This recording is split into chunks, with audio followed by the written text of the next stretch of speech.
안녕하세요. 이번 시간에는 사회복지 개론, 사회복지 실천 관점에 대한 이해의 강점 관점에 대해서 어, 1시간 동안 공부를 하시겠습니다.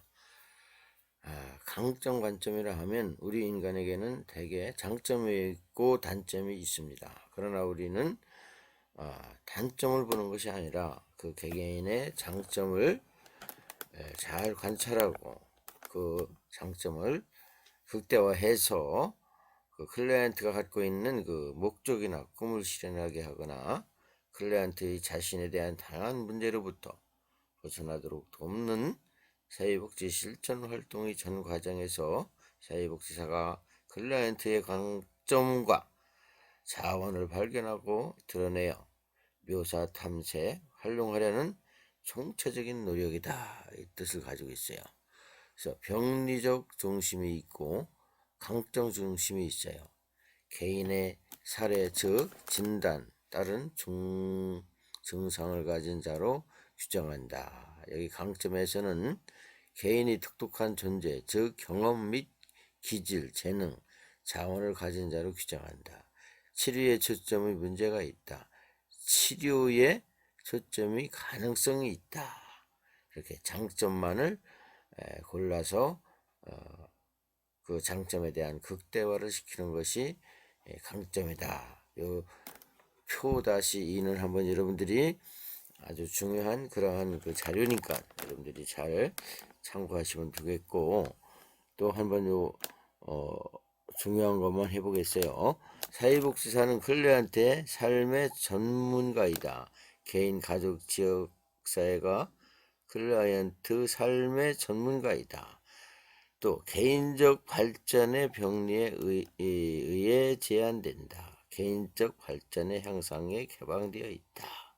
변화를 위한 지원은 전문가의 지식과 기술이다. 변화를 위한 자원은 개인, 가족, 지역사회의 장점, 능력, 적응 기술이다. 돕는 목적의 행동, 강점, 사고, 관계, 부정적, 개인적, 사회적 결과의 중심의 영향을 감수하는 것이다. 돕는 목적은 그 사람의 삶에 함께하여 가치를 확고히 하는 것이다. 이렇게 비교표가 있으니 여러분들이 잘 참고하시면 좋겠습니다. 그래서 비판주의가 있어요. 그 비판, 우리 사회는 모든 게 그 비판을 할 권리도 있죠. 그래서 협의의 비판의 사회복지예요. 협의라는 건 어떻게 한 가지 한쪽만은 이렇게 생각하느냐. 자녀적 복지죠. 대개 협의는 자녀적 복지, 또 뭐 선별적 복지라고도 해요. 그래서 1970년대에 등장하였던 진보적 정치적 입장에 기반을 두고 사회복지 서비스와 서비스의 이용자들을 볼 때 부당하며 착취적이라고 생각되는 다양한 환경의 사회적 억압적 측면에 대한 구조 분석으로 연결하여 설명하고 이를 변화시키려 한다. 협의의 사회복지 실천의 기원은 19세기 이래 사회복지 혹은 좌파의 정치적 급진 사상을 의미하는 것으로 광범위한 정치적 운동과 함께 마르크스의 정치 철학과 사회학에서 유래되었고, 이는 사회복지 실천 영향을 주어 급진 사회복지 실천을 태동하게 되었다. 우리가 가끔 보면 이슈가 있죠. 이슈가. 그래서 보면은 그 국민을 토대로 해서 한 집단의 이익을 강조하든가 이런 것들이 비판주의라고 볼 수가 있어요. 또 넓은 거에 비판적 사회복지예요. 보편적 복지에 대한 비판적 내용이라고 볼 수 있어요. 사회복지사 간의 존재를 다루는데 비판적이고 성찰적이어야 한다고 주장하고 있다. 비판적 성찰 활용 이론이에요. 도입의 필요성을 강조하는 펜이라는 그런 학자는 이렇게 얘기했어요. 클라이언트의 강점과 회복 능력을 인정하고 자원 제공에 있어서 부적절함을 밝히는 대안의 발견을 강조했다. 예. 그래서 어떻게 그 강의의 비판적 사회복지라고 불리면 활용 이론이라고 하는데, 비판적 활용, 그 비판적인 이런 내용이죠. 어떻게 우리나라는 또 보면 그 사회복지가 정말 잘 돼 있어요. 우리가 사회보험이. 그러나 그걸 가지고 또 비판하는 사람이 있죠. 이렇게 비판의 그 사상들은 누구나 다 가지고 있다. 또 넘겨볼게요. 포스트 모더니즘에 이제 제가 내용을 좀 준비했는데, 19세기 중엽에 확립된 서구의 세계의 합리주의에 붕괴되면서 대두한 새로운 역사적 시기를 기술하기 위한 표현들이에요. 표현. 1960년대 예술과 문학 분야에 시작된 수많은 논쟁 속에서 새로운 문화운동 또는 문화정책으로 부상하는 이념의 측면에 자리 잡으면서 새로운 사회 질서가 되었다. 그래서 포스트 모더니즘에 대해서 제가 그 이론적 배경을 PPT를 준비했어요. 한번 요거 사회 구성원까지 보고 보겠습니다. 사회 구성원은 제2차 세계대전 이후 본격적으로 대두되기 시작한 포스트 모더니즘 운동의 한 분야이며 해석주의적 관점에 바탕을 두었다. 사회 구성주의는 겉보기는 동일하게 보이는 현상이라 할지라도 사람들이 공유하는 믿음, 전통, 관습 등에 따라 그것이 각기 다르게 인식되고 해석될 수 있으며 우리가 창조 또는 구성해내는 것이라는 것을 핵심 주장이다. 이제 포스트 모더니즘에서 한번 제가 여기 사례를 제 나름대로 만들어 봤는데, 그래서 포스트 모더니즘은 20세기 중반 이후 등장한 철학적 문화적 사조로서 근대성의 이성, 또 중심주의, 객관주의, 보편주의에 대한 비판적 시각을 특징으로 하고 있다. 사회복지 실천에서 있어서 포스트 모더니즘이 다음과 같은 영향을 미치게 된다. 탈심화 및 다양성을 강조해요. 탈심화는 뭐예요? 국가에 대한 우리가 노동을 어떻게 보면 국가에서 우리 인간은 노동을 해야 그 삶에 적용을 하잖아요. 그러나 노동을 안 해도 국가에서 어느 정도는 보장을 해줘야 된다는 뜻을 가진 게 탈중심 심화예요. 클라이언트 중심, 전문가 중심의 개입에서 벗어나 클라이언트의 고유한 경영 관점의 가치를 존중하고 실천에 중심을 두고 있습니다. 그래야 다양한 관점 인정을 해야 된다는 거예요. 단일한 진리나 객관적인 현실 대신 다양한 해석과 관점을 인정하고 사회복지사는 이러한 다양성을 또 다원성을 이해하고 수용해야 한다. 문화적 민감성, 특히 문화 규범이나 가치관을 보편적인 기준으로 간주하지 않고 클라이언트의 문화적 배경을 고려한 실천의 강조하고 있어요. 요즘 시대는 더욱 또 다문화, 우리가 다문화 시대가 되었잖아요. 그들의 문화적 관점, 그들의 문화적 윤리, 그들의 문화적 생활을 고려해야 된다는 뜻을 가지고 있어요. 그 다음에 권력 관계에 대한 비판적 인식이에요. 억압과 불평등, 사회복지 실천의 사회 구조 내의 권력, 불균형, 억압, 메커니즘에 어떻게 연루될지 있는지 비판적으로 성찰하고 있다. 그래서 식민주의적 관점, 서구 중심 지식과 실천 모델의 비서구적 사회에 미치는 영향력을 인식하고 문화적 상대주의 기반의 접근하는 모색이다. 페미니즘, 성별 권력 관계를 분석하고 여성의 경험과 관점을 사회복지 실천에 통합하려는 노력을 강조하고 있다. 그 네, 언어적 담론 중요성이에요. 사회적 구성주의, 현실은 객관적으로 존재하는 것이 아니라 언어와 사회적 상호작용을 통해 구성된다고 보는 것이죠.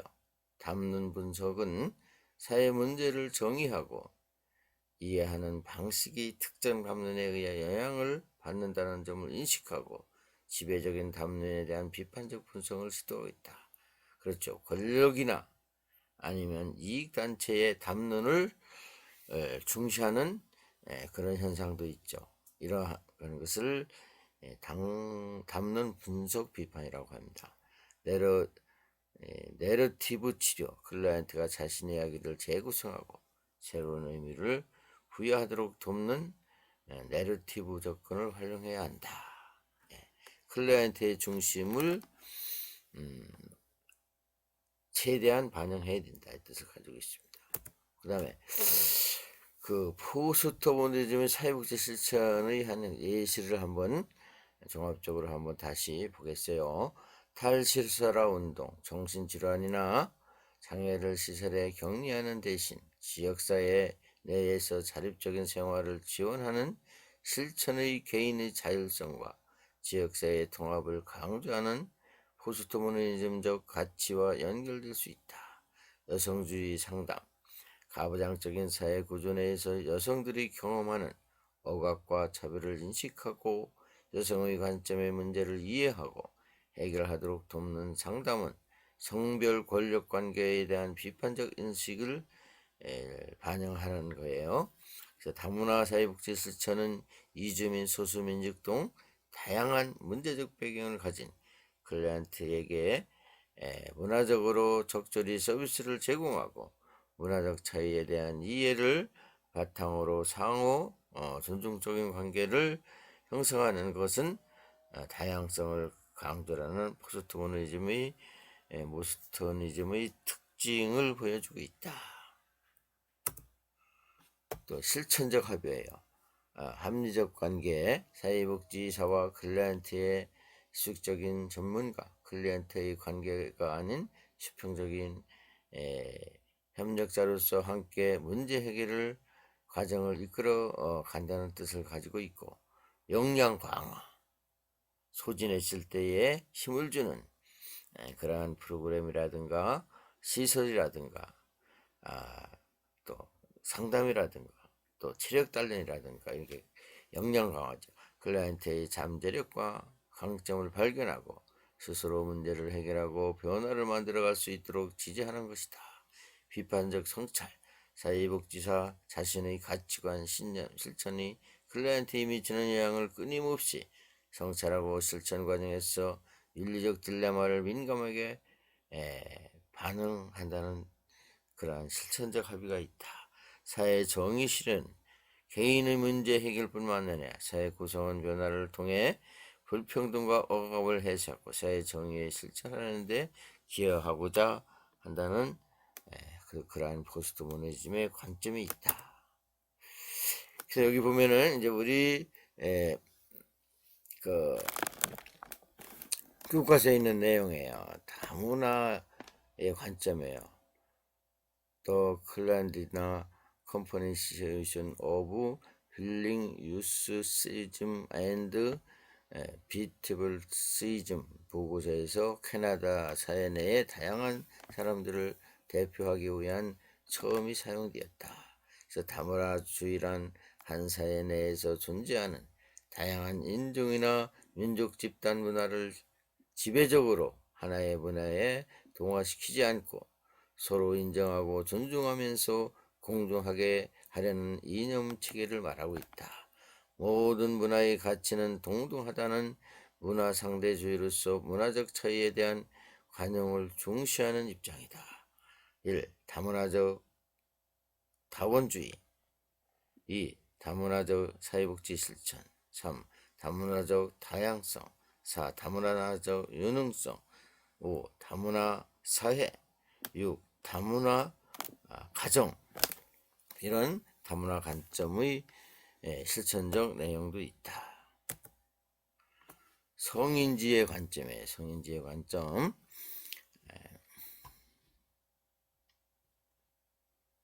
녹음이 잘 되고 있나 한번 보겠어요. 성인지의 관점. 가부장의 사회에서 당연시 되는 남녀 불평등 중 구조의 반기를 들면서 양성평등의 주장하는 시각을 성인지 관점이다. 여성뿐만 아니라 남성 역시 남성이라는 이유로 겪는 차별과 불평등의 문제를 다루는 것이 성인지의 관점.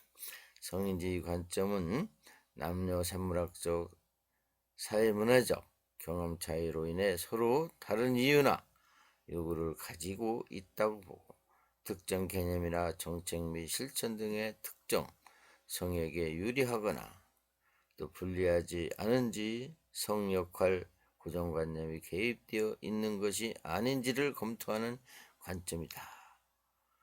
젠더 이런 걸 얘기하는 거죠. 그래서 여성만의 문제를 넘어 남녀의 사회적 성, 젠더가 관련된 제도나 정책 및 실천에서 어떻게 반영되고 있으며 이것이 남녀에게 미치는 영향을 주목하고 그 개선안을 모색한다.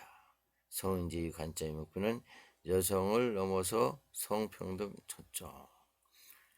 여성학개론에서 여러분들 또 공부도 하시겠지만 이 생물학적인 성을 가지고 그 젠더라는 그러한 그 여성의 그 세계적인 그 평화적인 회의에서 동등한 그 인간성을 보여달라는 그런 것이 이제 젠더라고 보겠어요.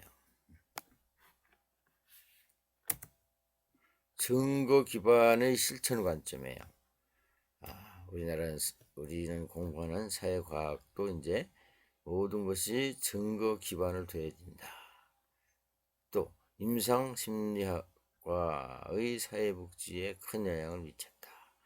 임상적 사회복지사도 있죠. 과학적으로 증거가 돼야 된다는 얘기예요.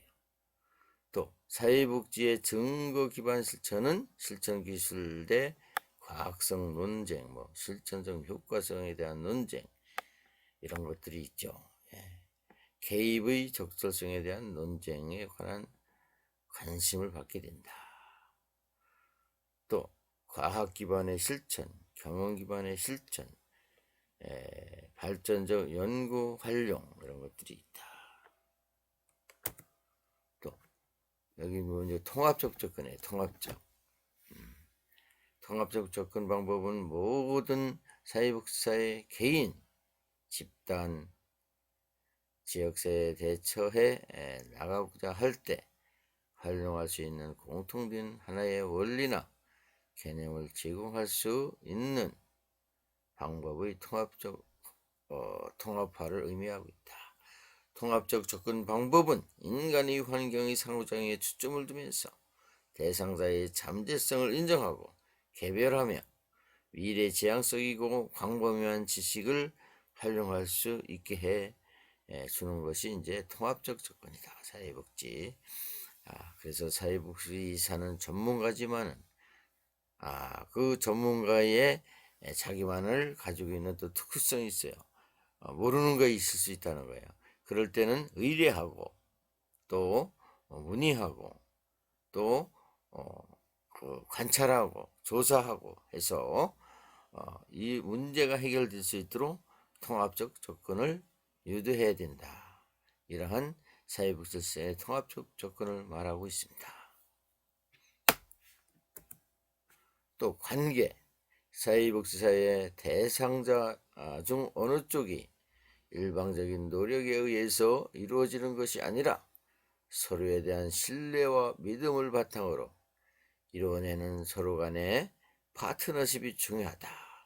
그래서 파트너십, 의사소통, 커뮤니케이션 이런 것들이 신뢰, 또 스킬 이런 관계를 잘 조성해야 사회복지 실천에서의 중요성을 강조하고 있습니다. 그래서 사회복지 실천 관계에 있어서 어떤 부분이 잘못되어 관계가 안 좋아질 경우 모든 측면에서 문제가 생기게 되죠. 개별화, 개인 한 사람 한 사람 케이스 워크 중요시 여겨야 된다는 뜻을 가지고 있고, 통제적 정서적 아니야. 어떻게 보면 공청, 상담에 있어서는 상대방의 공감대를 형성해야 되는데 주로 사회복사만 얘기한다든가 또 클라이언트의 정서적 문제를 다루지 않는다든가 이런 게 통제된 정서적 관여이다. 의도적인 감정 표현. 이거는 어떻게 보면은 그 사회복사의 하나의 관점에서 업무를 감정 표현하는 이런 것들이 또 의도적인 것이다. 또 수용, 수용, 포옹 이런 뜻을 가지고 있어요. 또 가방체계 이런 거를 다 받아들여야 된다는 거예요. 자기결정, 셀프, 디퍼먼트 쇼인데 비밀 보장, 또 비판적 태도 이런 것들이 하나의 관계에 대한 중요한 관점을 가지고 있다.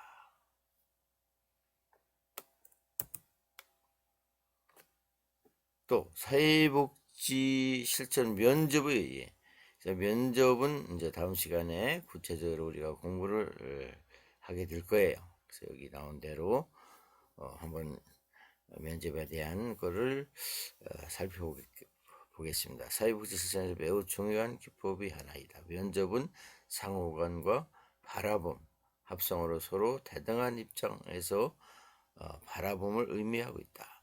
사람 간의 언어 동작을 매개로 하여 이야기를 주고받는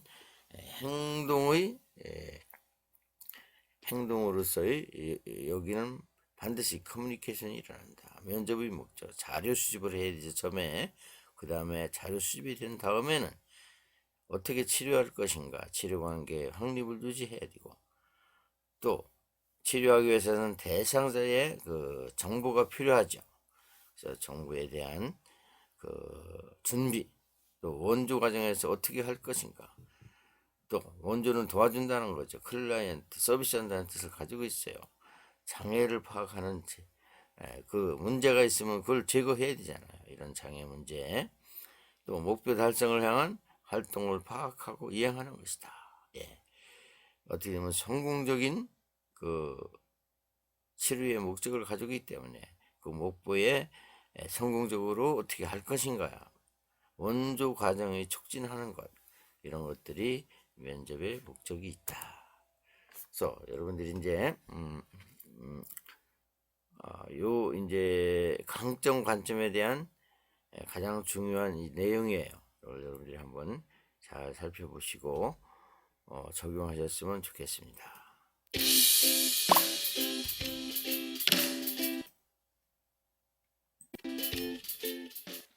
안녕하십니까?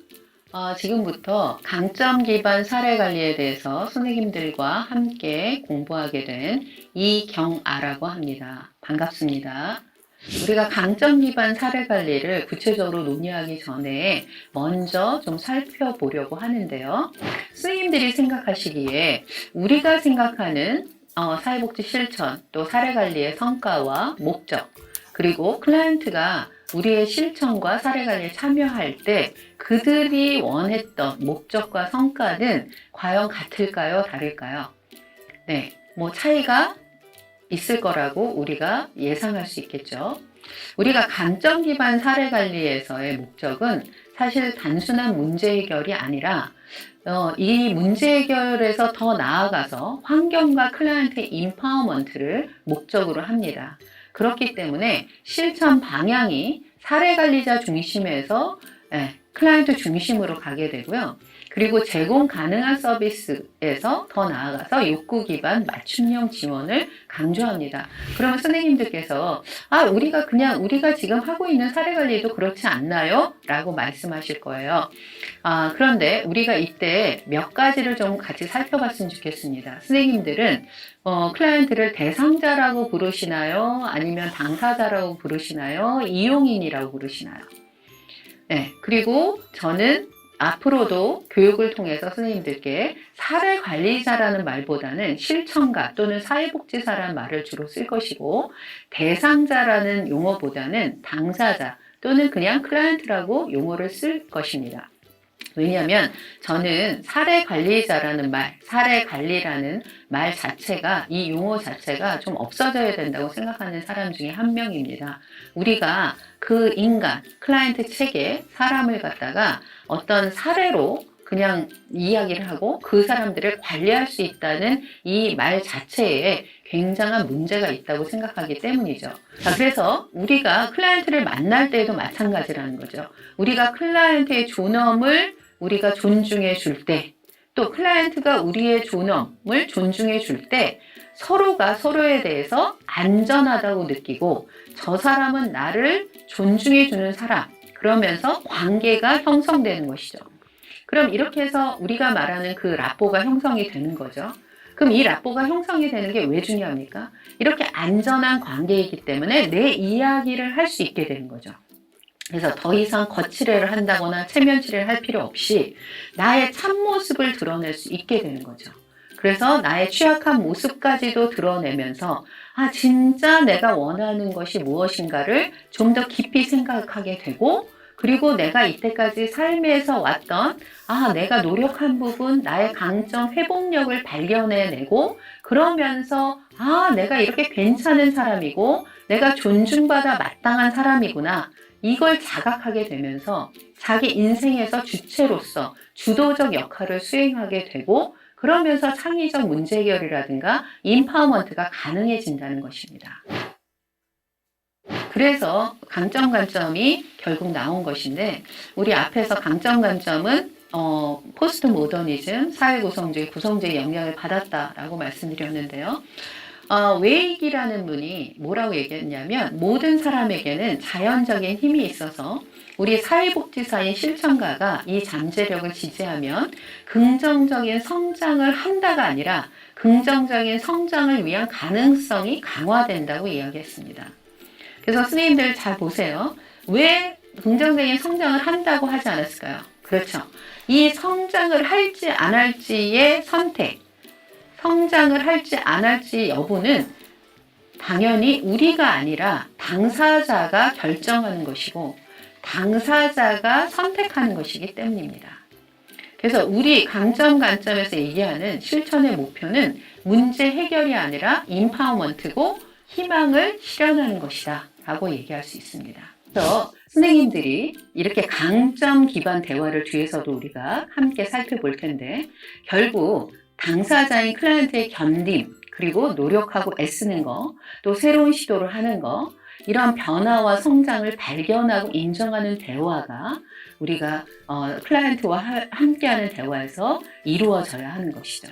그러면 이런 대화를 통해서 이때까지 나는 실패자야. 그래서 사회복지 서비스를 받고 있어. 그래서 사례관리를 내가 지금 참여하고 있는데, 그런 기존의 자기 인식에 대한 균열이 일어나는 거죠. 내가 진짜 이렇게 견뎌왔는가? 내가 이렇게 노력했는가? 내가 뭔가 새로운 시도를 했던가?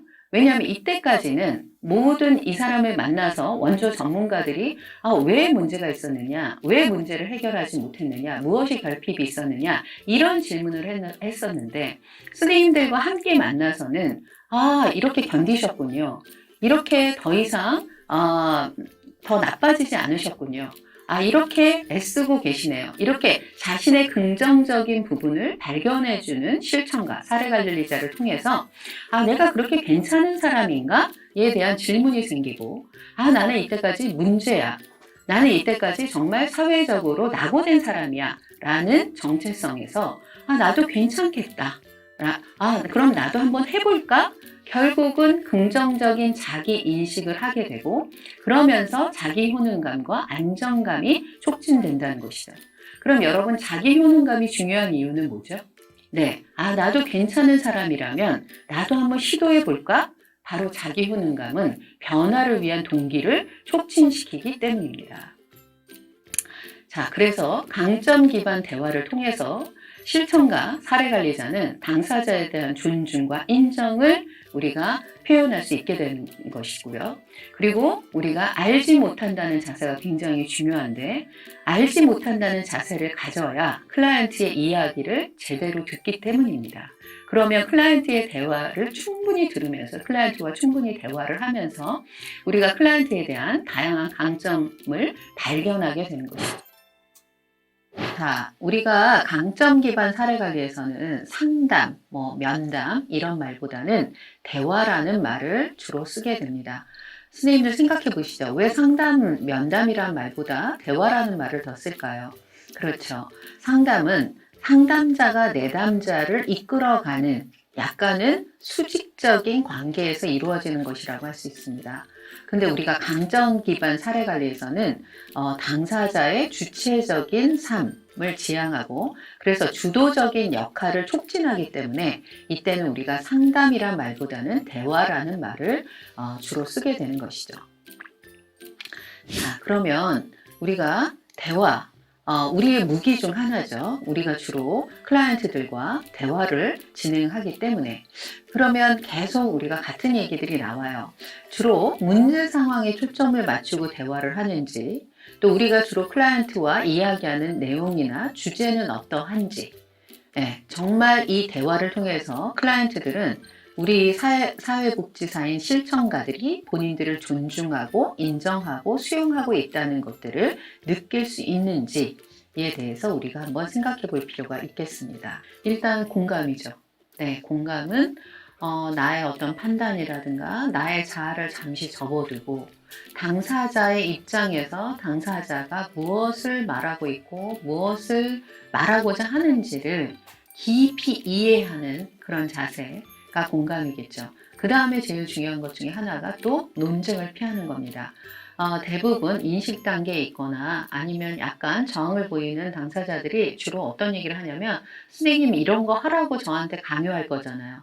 또 저한테 오늘 이런 거 제안할 거잖아요. 이렇게 얘기를 하거든요. 그럼 이거는 하나의 저항의 사인으로 볼 수가 있어요. 그러면 그렇죠. 그게 중요하잖아요. 알잖아요. 지금 알고 계시잖아요. 누구누구 씨도. 이렇게 하시면 이거는 딱 저항을 어떻게 되는 거예요? 선생님들이 논쟁에 그냥 들어가 버리는 거죠. 그게 아니라 우리가 동기면담에서 저항과 함께 구르기라는 건 뭐냐면 이런 미끼를 물지 말라는 거예요. 그러면 선생님은 제가 금연하라고 강요할 거라고 생각하셨군요. 이렇게 일단 수용하는 거죠. 그리고 그런데 이 부분에 대해서는 금연을 할지 안 할지 여부는 오롯이 선생님께서 결정하실 문제지요. 그리고 개인의 통제력을 우리가 강조하는 것이죠. 그리고 만약에 제가 이렇게 강요할 거라고 생각하셨다면 굉장히 저를 만나는 것 자체가 불편하셨을 것 같아요. 이렇게 당사자를 온전히 수용해주고 인정해주고 당사자의 마음을 살펴 헤아려 주는 것, 이것이 굉장히 중요하다는 것입니다. 그러면 당사자는 자신이 기대했던 반응이 아니죠. 굉장히 새로운 반응이에요. 그럼 그 반응에 대해서 놀랍고 긍정적인 감정을 느끼게 되는 거죠. 저 사람이 나의 이런 불편한 마음까지도 이해를 해주는구나. 굉장히 오히려 관계는 더 좋아지는 거죠.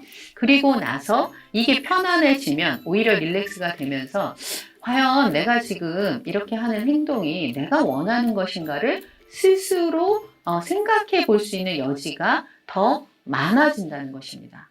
그리고 이때 자기 효능감을 지지하기 위한 우리의 촉진 방법들이 들어가야 되죠. 인정과 기대, 그 다음에 당사자의 경험에서 해결 방안을 함께 찾아보는 거, 아까 앞에서 후니시 케이스처럼요. 그 다음에 과거와 현재의 작은 성공의 경험을 탐색해서 내가 이런 경험도 했구나. 그때도 내가 이렇게 시도했고 이런 좋은 결과도 있었으니까 나 한번 해볼까? 이렇게 생각해 볼 수 있도록, 동기가 촉진될 수 있도록 하는 것, 이것이 굉장히 중요하겠죠. 내가 현장에서 만나는 그 당사자들, 클라이언트들은 정말 무기력하고 의존적이고 문제를 답습하고 해결 의지가 없는 사람들일 경우가 많죠. 근데 저들과 내가 강점 기반 사례 관리를 할 수 있다고 이렇게 생각이 드실 수도 있어요.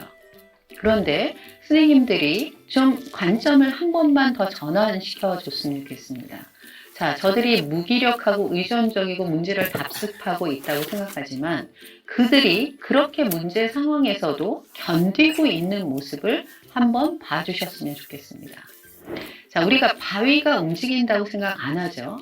그런데 바위는 움직일까요? 그렇죠. 바위는 지금 그냥 고정되어 있지 않습니다. 아주 정말 몇백 년에 걸쳐서 이 바위는 조금씩 움직이는 것이죠. 그래서 우리가 보기에 클라이언트는 그냥 거기에 고정화돼서 그냥 가만히 있다고 생각하지만 그들도 나름의 노력을 하고 있고 그들도 뭔가를 지금 견디고 있는 거라는 것을 선생님들이 조금만 더 봐주셨으면 좋겠습니다. 그래서 이 더딘 변화 또한 불변이 아님을 선생님들이 기억해 주시기 바랍니다. 자, 선생님들 중에 정말 직선으로 계속 성장을 막 성장 궤도를 달리시는 분들 계신가요? 네, 뭐 그런 분들도 계실 겁니다. 근데 대부분의 사람이라면 이렇게 성장 가도를 막 직선으로 확 올라가는 사람은 별로 없죠. 우리가 이제 성장에 있어서 그런 얘기 합니다. 계단식 성장이라고 얘기해요. 아, 조금 성장합니다. 그랬다가 멈추죠. 또, 답습하는 것 같아요. 그러다가 한번 또 점프하죠. 그러다가 또 멈춰요. 그러다가 또 한번 점프합니다. 이렇게 계단식 성장을 하는 사람이 있고요. 또 나선형적인 성장을 하는 사람이 있습니다. 나선형은 뭐죠? 처음에 시작해서 뭔가 전진해요. 그러다가 다시 후퇴합니다. 그러다가 또 전진합니다. 후퇴합니다. 이렇게 나선형적으로 성장을 하는 것을 잘 보시면 뭔가 그 자리에 머물러 있는 것처럼 보이지만 결국 처음 스타트점하고 그 다음에 나아간 점을 보면 확실한 차이가 분명히 존재한다는 것입니다. 그래서 직선으로 삶을 살아가는 사람은 아무도 없죠. 그래서 우리가 보기에는 답습하고 답답하고 하지만 그들도 그들만의 방법으로 각자 최선을 다해서 살아가고 있는 거라는 것을 꼭 기억해 주시기 바랍니다. 자, 그래서 우리가 누군가를 오해했음을 알았을 때 당황하기보다는 인정하고 그리고 다시 순수한 관심과 궁금증을 가지고 다시 알아보려는 노력, 이것이 필요할 것 같습니다. 그래서 우리가 나와 주변 사람들의 성장을 믿고 지원하는 것, 이것이 우리가 강점 기반 실천, 강점 기반 사례 관리의 가장 핵심이 아닐까. 그리고 그 과정에서 우리는 위기도 또 봉착하겠죠. 예, 그러나 위기는 뭐죠? 위기나 역경은 또 하나의 성장의 발판이 되고 기회가 됩니다. 그렇기 때문에 이런 역경이나 위기 상황에서 내가 또 감당해야 되는 불안, 이 불안을 견디고 이겨내려는 각오를 가지고 선생님들이 강점 기반 사례 관리를 잘 적용하셔서 정말 의미 있는 사회복지사, 의미 있는 실천을 하시기를 기대하고 바라겠습니다. 수고하셨습니다.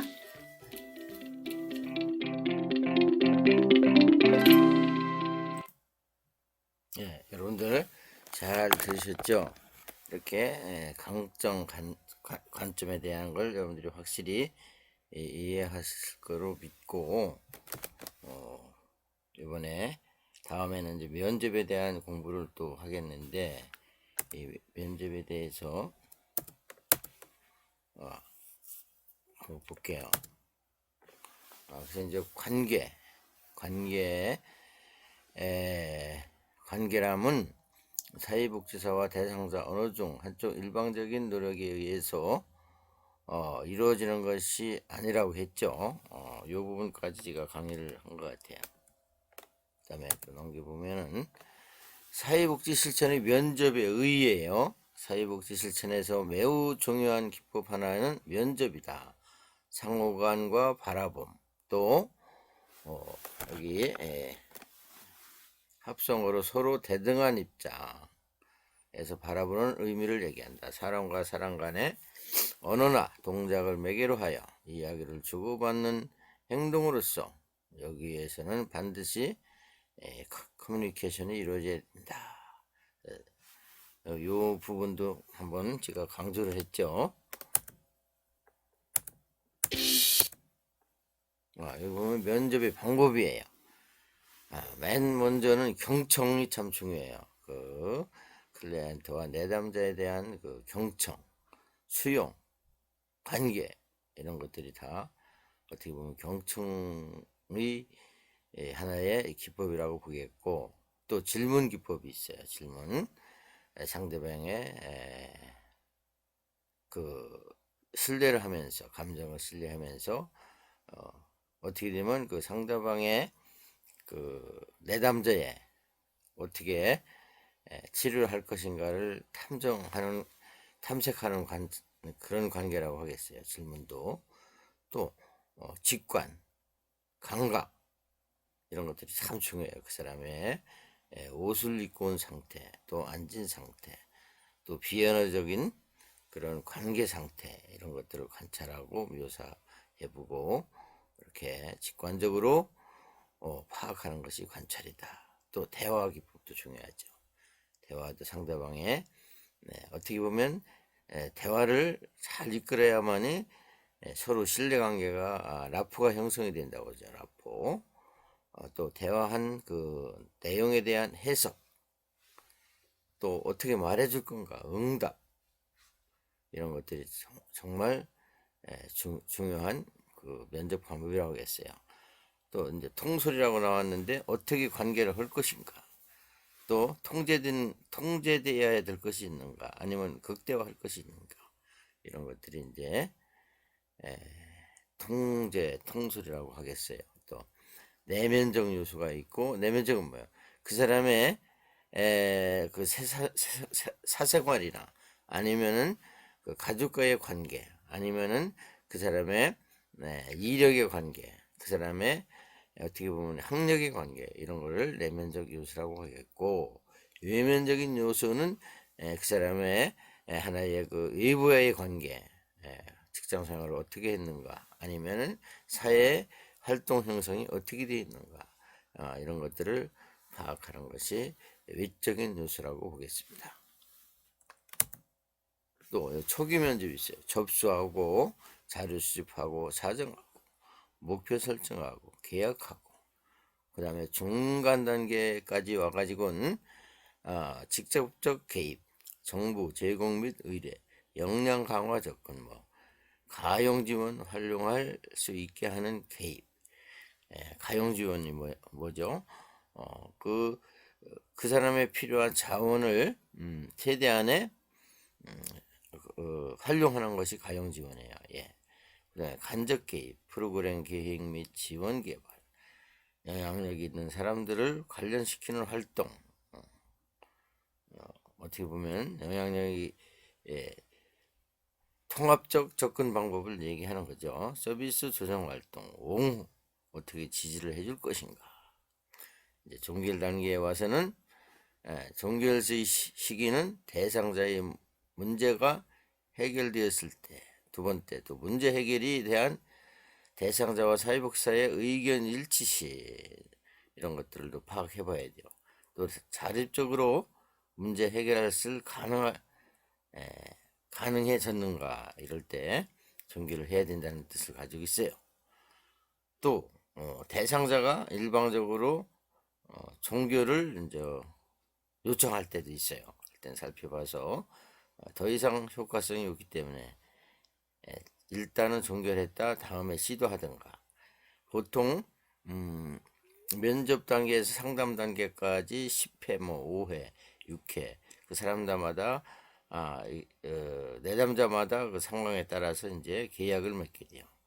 또 계약 기한이 되었을 때 또 사회복지사가 이동이나 사회복지사가 이동 어디 그 업무가 이렇게 바뀐다든가 전근을 간다든가 또 퇴사를 할 경우 이랬을 때 물리적인 방법으로 이제 종결을 해야 되겠죠. 이럴 때에는 그 상담자에게 이렇게 딴 상담자에게 이렇게 그 이전을 해준다든가 그렇게 해야 되겠죠. 또 여기 보면은 오늘은 그래서 이제 상담에 대한 것까지 공부를 하셨는데 그 상담에 대한 문제는 또 중요하잖아요. 제가 또 자료를 수집해서 여러분들이 잘 공부할 수 있도록 한번 제가 또 노력을 하겠습니다. 너무너무 수고들 많이 하셨습니다. 감사합니다.